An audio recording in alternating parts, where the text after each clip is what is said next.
जो हक की आवाज़ है वो बुलंदी रहेगी, ये कभी भी नहीं दबा सकेंगे इंशाल्लाह।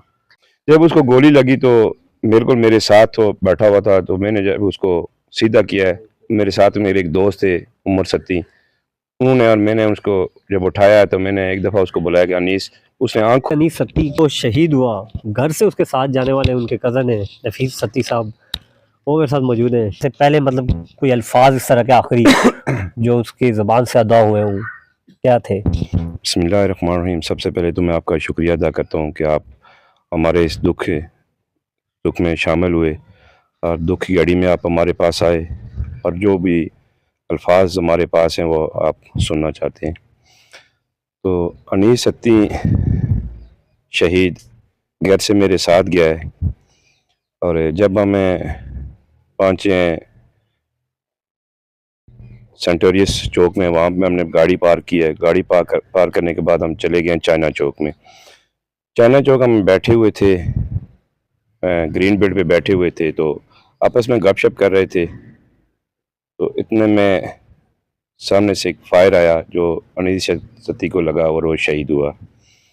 अनीस सत्ती इस एहतजाज में क्यों शामिल हुआ, ना वो किसी वो, बल्कि हमें वो साथ लेके गया है, ना वो कोई ज़बरदस्ती उसको कोई साथ लेके गया है, ना वो एक खुद गया है और वो इस ज़ालिम हुक्मरानों के सामने, इस निज़ाम के सामने खड़ा होना चाहता था, अपना हिस्सा डालना चाहता था, लेकिन इन ज़ालिमों ने उसको निशाना बनाया। जब उसे गोली लगी है तो चूँकि उस टाइम वो बेहोशी की हालत में था। हुक्मरानों को कहता हूँ कि ये रियासत जो होती है वो माँ बराबर होती है। तो एक माँ अपने बेटे को कैसे गोली मार सकती है या कैसे जुल्म कर सकती है, लेकिन ये एक नाम है सिर्फ कि रियासत माँ होती है। शायद किसी दूसरे मुल्कों में हो इस तरह का कानून, लेकिन पाकिस्तान में नहीं है। जो मिनिस्टर ये कह रहे हैं कि शहीद कोई नहीं हुआ, उनको क्या कहेंगे? देखिए, मिनिस्टर साहब ठीक कह रहे हैं। वो क्यों ठीक कह रहे हैं कि वो अपने बेडरूम में सोए हुए थे या आराम कर रहे थे, तो उनको क्या पता कि वीडियो एरिया में या इस्लामाबाद के अंदर क्या हो रहा है, क्या नहीं हो रहा है। लेकिन 4 डेड बॉडी तो मेरी आंखों के सामने थी। एक अनीस शहीद की और 3 लोग और थे जो कि पॉलीक्लिनिक हॉस्पिटल में थे। आप जलसे में उनके साथ गए इस धरने में और वो शहीद हो गया, आप वापस आए। मतलब अभी तक आपको समझ आई है कि किस जुर्म की तलाश में आपको उसको कत्ल किया गया है, उसको शहीद किया गया है? आखिर उसका कसूर क्या था? बस मुझे तो जहाँ तक मेरी सोच है वहाँ यही है कि नौजवान था, जुल्म के आगे खड़ा होना चाहता था। अभी उसने शुरुआत की थी, इन ज़ालिम हुक्मरानों के आगे वो अपने से आवाज़ बुलंद करना चाहता था। इन्होंने उसको निशाना बनाया। जुल्म के खिलाफ उठने वाली आवाज़ को दबाया गया है।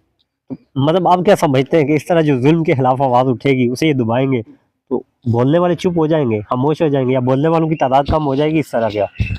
यकीनन इस तरह तो कोई भी आवाज़ जो हक की आवाज़ है वो बुलंदी रहेगी, ये कभी भी नहीं दबा सकेंगे इंशाल्लाह। अच्छा, जब उसे गोली लगी है तो आप कौन से हॉस्पिटल लेके गए? और मतलब उस टाइम रास्ते में गोली के मतलब दौरान जख्म उसको कोई उसके अल्फाज या कुछ उसने कहा है? जब उसको गोली लगी तो बिल्कुल मेरे साथ वो बैठा हुआ था, तो मैंने जब उसको सीधा किया है, मेरे साथ मेरे एक दोस्त थे उमर सत्ती, उन्होंने और मैंने उसको जब उठाया तो मैंने एक दफ़ा उसको बुलाया कि अनीस, उसने आँख खोली है, मेरी तरफ देखा है, लेकिन वो बोल ना सका, क्योंकि इतना शदीद कोई असला इस्तेमाल हुआ है, बड़ा असला इस्तेमाल हुआ है, शदीद फायर उसको लगा है, जिससे वो बिल्कुल खामोश था। इतना शदीद असला इस्तेमाल हुआ है कि वो नौजवान बोल नहीं सका, आँख खोल के देखा है। शायद उस आँख ने ये इशारा किया हो सकता है कि हमारे हमारे खून से शायद इस मुल्क में निज़ाम ठीक हो जाए, हमारे मुल्क से शायद ये जुल्म फसाइयत का दौर जो है हमारे खून से शायद वो ख़त्म हो जाए, लेकिन ये जारी है। अच्छा, वो शहीद हो गया है, लेकिन शहीद करने वालों को मतलब क्योंकि वहाँ पे हमारे सिक्योरिटी इदारे थे, वहाँ पे कोई और नहीं था, उनकी गोली से शहीद हुआ ना। जिन लोगों की तरफ से ये गोली आई है उनको क्या पैगाम देंगे? देखिए, मैं सबसे पहले अपने पाकिस्तान के सिपाही सालार, जो अपने आप को सिपाही सालार कह रहे हैं, पाकिस्तान के आर्मी चीफ हैं, माशाल्लाह वो हाफ़िज़ कुरान हैं, मैं उनको ये मैसेज दे रहा हूँ कि आप अपने नौजवानों को शहीद कर रहे हैं जो इस मुल्क का सरमाया है, और आप हेलीकॉप्टरों पे मुख्तलिफ दौरे कर रहे हैं, अपनी हयाशी की ज़िंदगी गुजार रहे हैं। बॉर्डर पे जो है ना, हमारे नौजवान जो सिपाही या लांस नायक नायक रैंक के होते हैं, उनको जब शहीद किया जाता है तो उनकी डेड बाडियाँ, जो मैं एक वीडियो देख रहा था, तो उनकी डेड बाडियाँ जो है ना गधे पे लेके वो जा रहे थे। तो मैं कहता हूँ कि इस जुल्म के खिलाफ आप बिल्कुल नाकाम हैं, आप ज़ालिम में जुल्म कर रहे हैं और खुदारा इस मुल्क पे रहम करें। ये जो मुल्क बना था, ये किस मकसद के लिए बना था और किसके नाम पे बना था? ये इस्लामी जमहूरियत पाकिस्तान, या तो इसको इस्लामी जमहूरियत पाकिस्तान लिखना छोड़ दें या इस मुल्क के अल पे रहम फरमाएं। नाज़रीन, ये वो जज्बात हैं जो न सिर्फ नफीस भाई के बल्कि हर पाकिस्तानी के, हर ज़ी शऊर इंसान के खुदारा अब रहम करें, चूँकि बहुत हो चुका है। एक बात जो गवर्नमेंट है 47 की, जो गवर्नमेंट है, यहाँ के हमारे हल्का 51 और PP6 के MNA MP हैं, वो तो पूरा हल्का समझता है, देखा भी है, जानता भी है कि वो कैसे बने। मैं उनको एक हिसाब की चैनल की वसातत से एक मैसेज देना चाहता हूँ कि मेरे ख्याल में खिता कोसार का सबसे बड़ा जनाजा था अनीस शहीद का। वहाँ पे सारे को PTI वर्कर नहीं थे, PTI के लोग नहीं थे, मुख्तलिफ पार्टियों के थे, पीपल्स पार्टी के थे, मुख्तलिफ पार्टियों के लोग थे, लेकिन वहाँ वो जनाजा भी पढ़ने नहीं है और अभी तक वो अनीस के वालिद के पास ताज़ियत के लिए भी नहीं है। इसकी वजह यही है, और इसका तो क्वेश्चन हमारे जहन में जो आ रहा है वो यही है कि इनकी अपनी गवर्नमेंट की प्लानिंग है, और ये गवर्नमेंट जो है ये कहती है कि हमारे जो MNA MP हैं, जो भी हैं, वो कहते हैं कि ये नहीं, ऐसे नहीं, ऐसे नहीं है। इनकी अपनी प्लानिंग है कि नौजवानों को शहीद करना।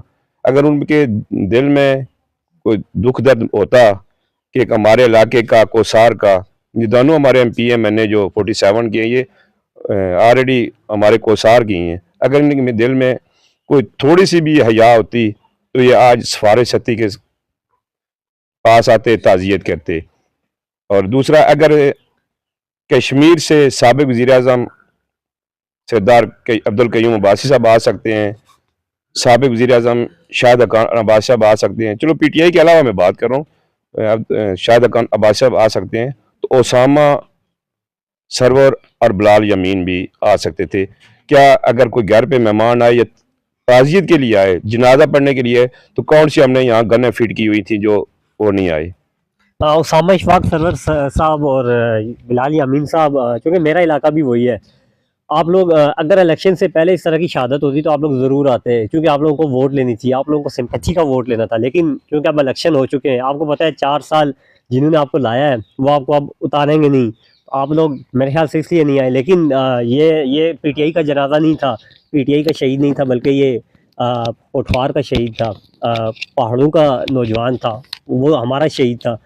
तो मेरे ख्याल से ज़रूर आना चाहिए और आखिर ताज़ियत करनी चाहिए, क्योंकि आप लोग अनीस सत्ती को वापस नहीं कर सकते, आप लोग उस नौजवान की जो ज़िंदगी है वो वापस नहीं कर सकते, लेकिन दाद रसी ज़रूर कर सकते हैं। बाइस शर्मिंदगी है आप लोगों के लिए कि आप लोग जो है इस गंदे फरसुदा सियासी निज़ाम की भेंट चढ़े हुए हैं और अपने आप को उसमें शामिल किया हुआ है। क्योंकि तारीख़ लिखी जाएगी, और तारीख़ जब लिखी जाएगी तो आप लोगों के नाम उसमें सर फहरिस्त होंगे कि आप लोग जो है वो मुखालिफ सिमत पे खड़े थे, आप लोग अपने लोगों के दरमियान नहीं खड़े थे।